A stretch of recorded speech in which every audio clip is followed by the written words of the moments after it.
Our sightseeing tour of Lisbon begins in the Avenida da Liberdade, the Street of Freedom.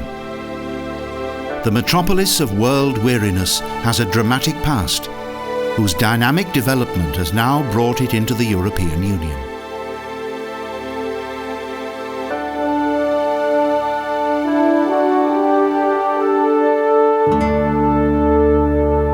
Numerous of its monuments serve as poignant reminders of previous wars, and the city has a special charm that makes any visit a truly rewarding experience.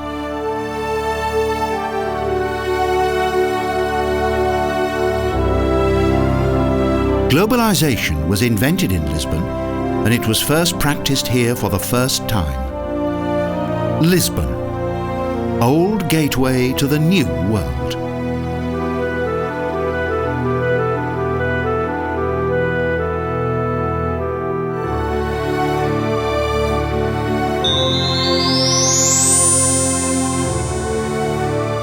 The official name of this square is Praca Dom Pedro, but it's more commonly known as Rossio. At the northern end of the square is a former palace that has been transformed to a national theatre.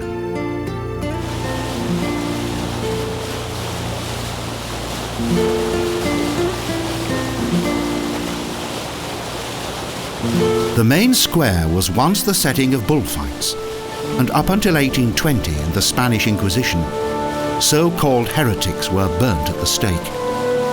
The persecutors watched from above.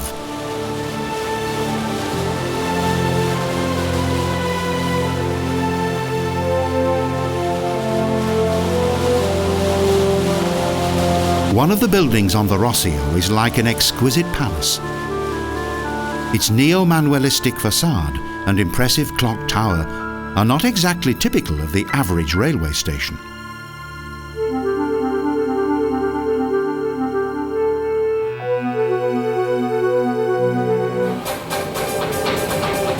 Today, the city of discoverers has become a modern metropolis. It also has a subway. It's the quickest way to travel across the city. Because the streets of the old town are narrow and packed with busy traffic, the subway is a popular means of transport. It's also very efficient.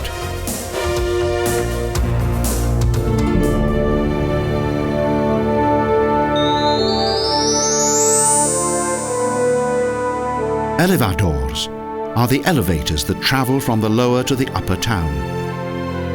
Their steel construction and filigree interior is unique. The Elevador de Santa Justa.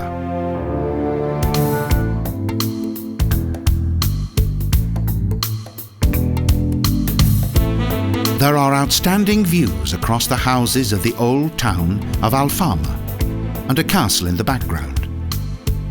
This gives a good perspective of the city's location between valleys and hills.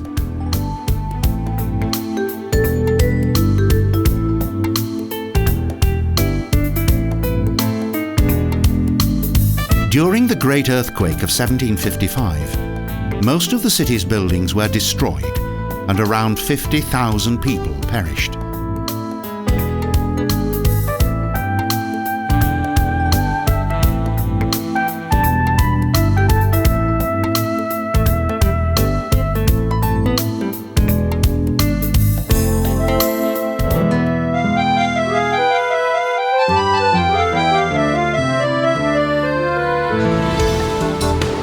Several trains transport the city's inhabitants up and down the narrow, winding alleys.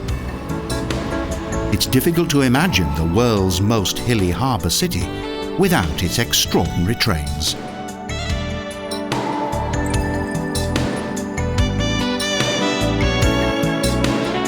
With little room for pedestrians, the train travels the steep route between the city's houses.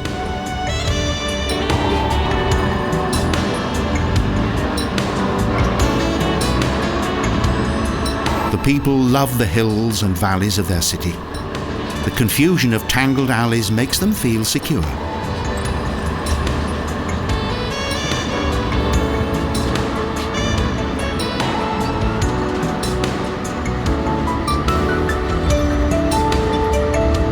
tram rattles and squeaks as its rope-drawn wagons are pulled up and down the city's streets.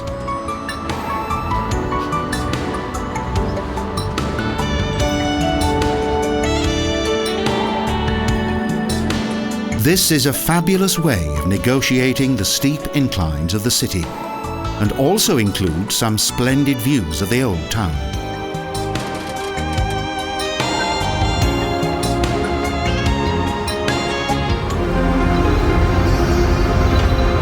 Lisbon is a city of contrasts. The city on the Tejo River has a unique atmosphere. The golden age of sea travel can be felt everywhere.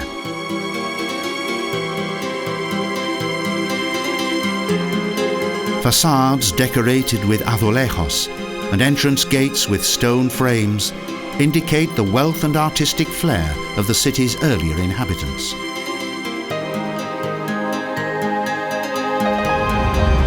Built on 7 hills, the White City on the edge of Europe still possesses all its charming splendour of old.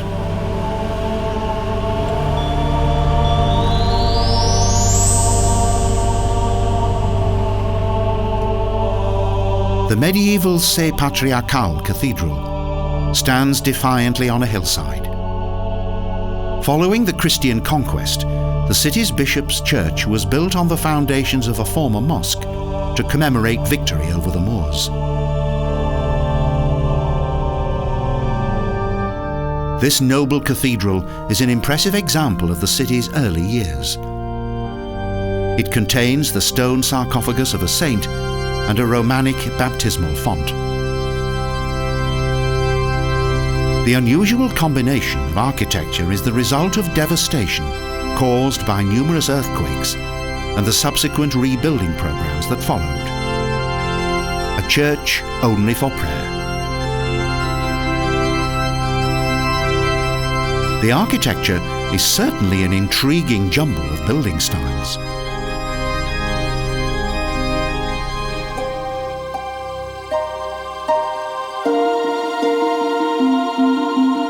Extensive excavation of the courtyard of an adjoining Gothic cloister has revealed Roman and Moorish remains, further proof of the city's long history.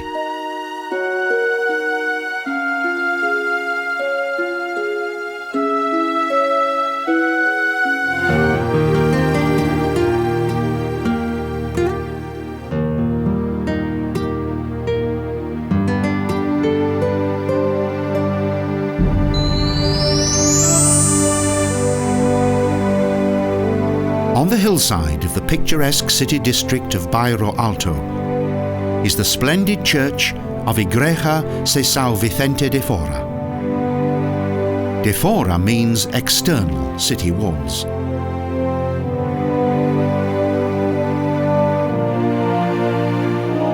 Since 1855, the Portuguese kings of the Bragança dynasty were buried here, and each room decorated with magnificent azulejos.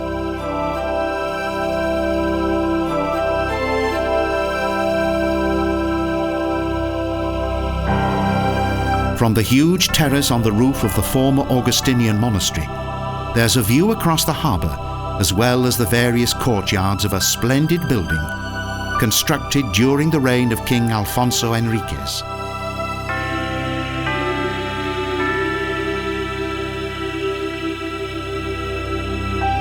This domed building is particularly striking.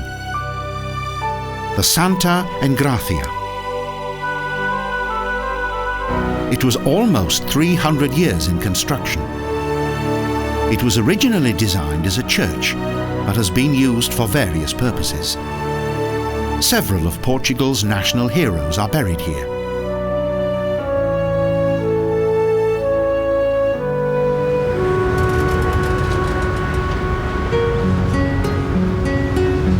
The city's walls are adorned with both old and new azulejos. The tradition originated from the Arabs during the Middle Ages.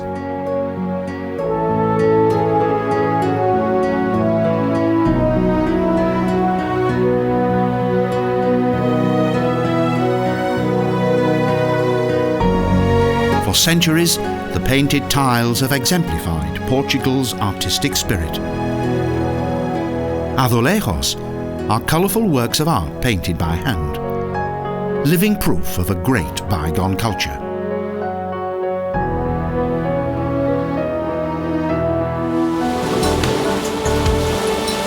Old and new live side by side, and both contemporary artists and architects are also included.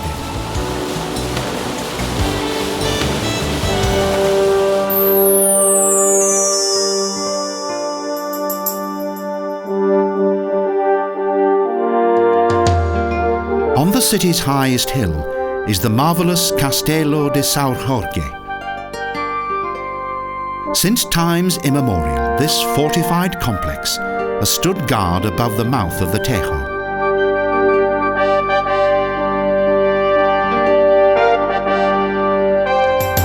Little remains of the former Moorish royal residence, in which Vasco da Gama's journey to India was once celebrated.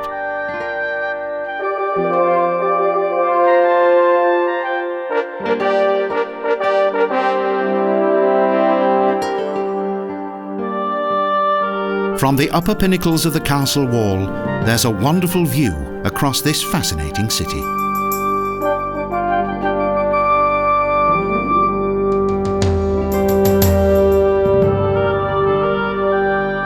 This Roman castle was enlarged by the West Goths, and the Moors used it as a stronghold. Only the cannon remain. Today, it's the location of a splendid park, and also provides glorious panoramic views of the city.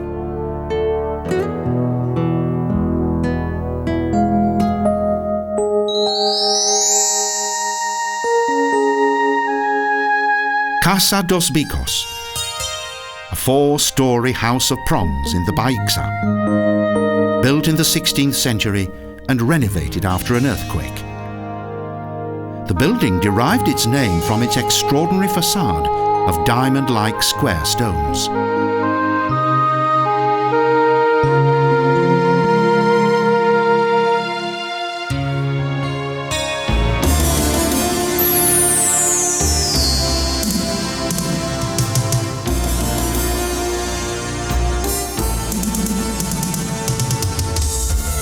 A triumphal arch leads to the city's most famous square, the Praca Dom Pedro.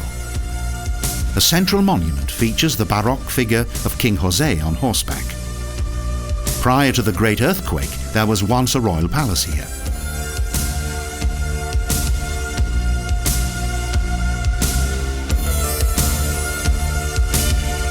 Unfortunately, the palace, which could once be seen from the harbour, is no more.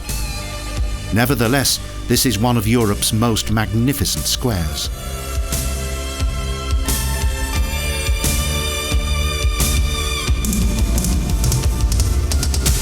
The square opens up toward the river and further highlights the city's historic association with water.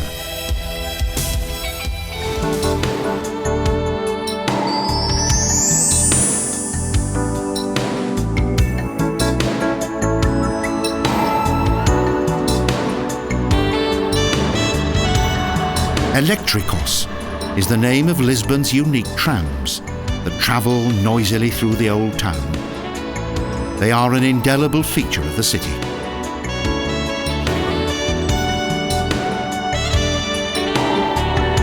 They negotiate the city's twisting alleys like ancient roller coasters.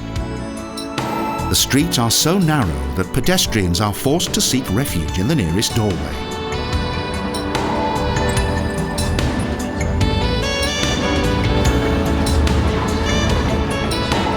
The fleet of Electricos is like a living museum. Even the most recent tram cars are almost 50 years old, but they're very reliable.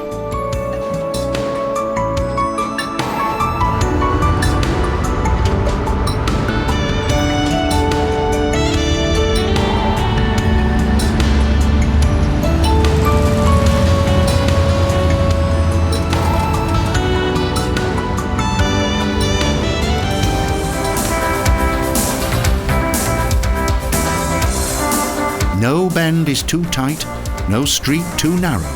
no slope too extreme. Originally, they were open carriages on rails pulled by horses.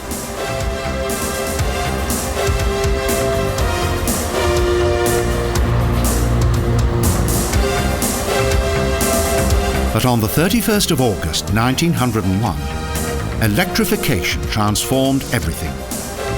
And since then, it's been possible to travel across the city and enjoy the sights in relaxed and atmospheric style.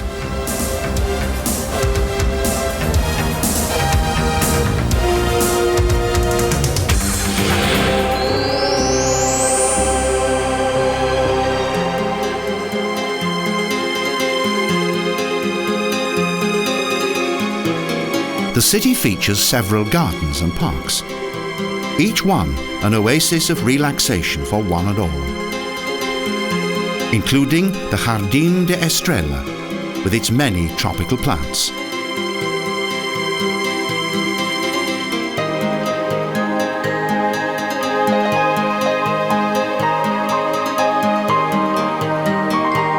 It contains several old trees, a large variety of bushes and flowers, and also many attractive ponds, grottos and fountains.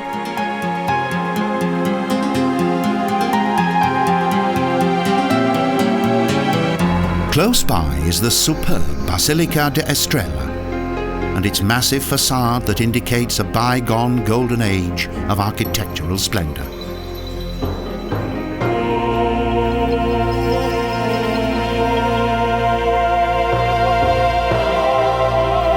Construction of the last of Lisbon's classical cathedrals took almost 10 years. It has a white dome in Baroque style and added later 2 classical bell towers.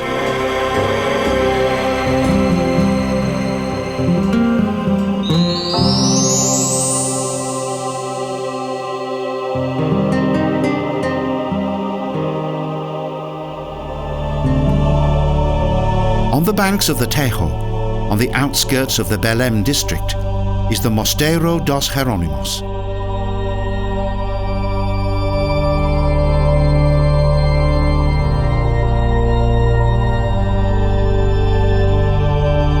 This superb historical building, with its snow-white facade and adornments and figures in playful manualistic style, dominates the entire city.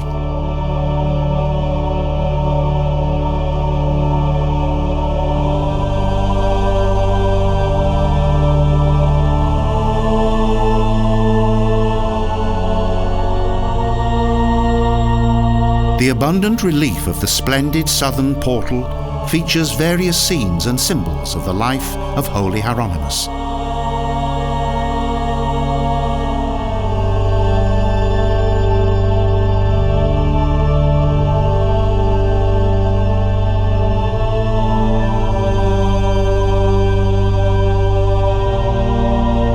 There are 25 artistic images between the columns and below the magnificent canopies on this side of the facade.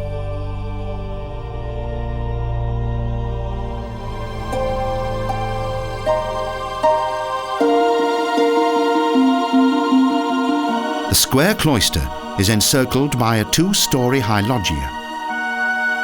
This monumental monastery complex was built at the command of King Emmanuel, and following the discovery of the sea route to India, was consecrated in his name.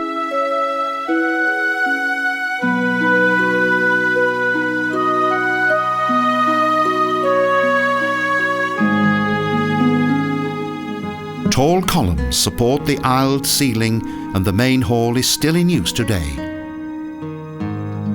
Portugal's famous sons, Vasco da Gama, Camões and Herculano, are interred here.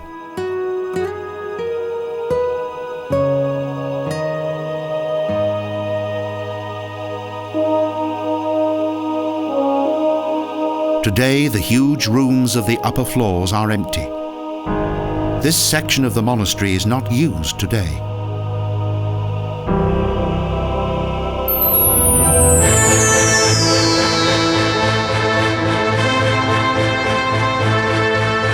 Close by is the monument of the discoverers, that is like a mighty caravel sailing out to sea. It commemorates Portugal's courageous seafarers who took part in the great voyages of discovery in the 16th century.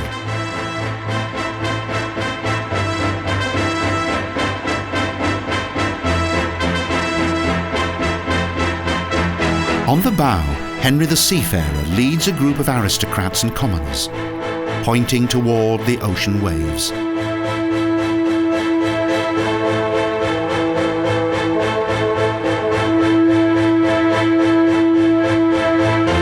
Portugal became a great maritime power, controlled the oceans and relentlessly exploited new colonies.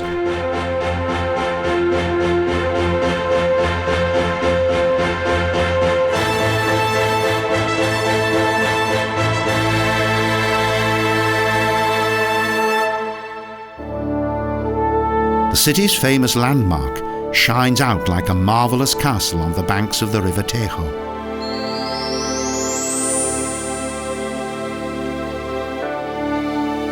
The fascinating ship-like monument can be seen from afar and symbolises the spirit of discovery of its royal benefactor, King Manuel I.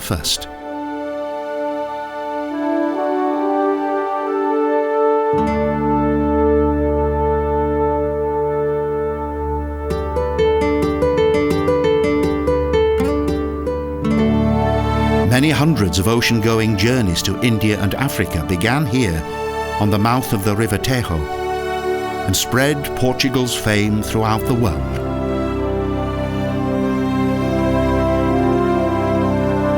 Numerous ancient cannon warn off would-be attackers and today emphasize the dramatic history of this amazing city.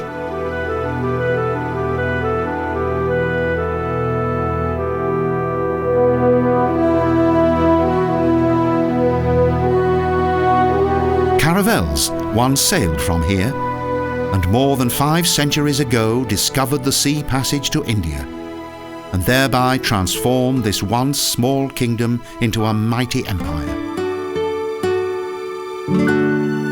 The view points north across the suburb of Belém.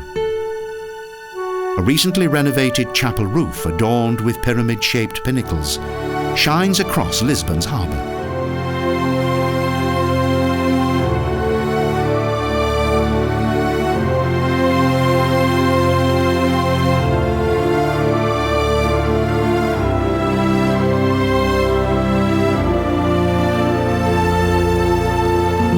Here, Byzantine, Venetian, and also Moorish Arabic and even Indian architectural elements combine in monumental style. The audience hall on the first floor of the Sala Regia Tower captivates with its simple though exquisite adornments.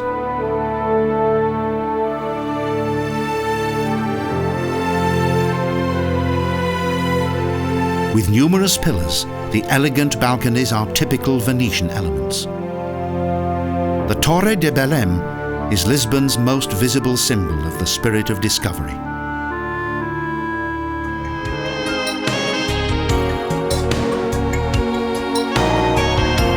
A ferryboat embarks from the Praca Dom Pedro. It travels speedily across the restless river toward the new, mainly residential area of the city.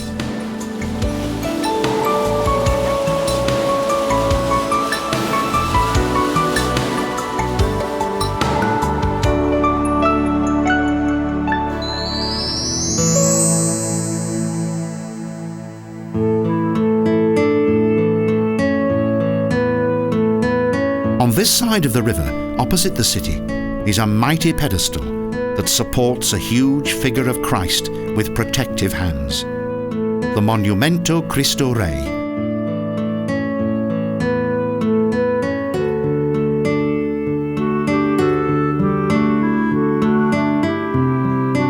The 110-metre-high statue, that is reminiscent of one in Rio de Janeiro, was built in gratitude for Portugal's exclusion from the Second World War. The white city on the Tejo is flamboyantly beautiful and full of melancholy, and also lively and full of joie de vivre. Lisbon continues to be Portugal's unchanged treasure to the present day.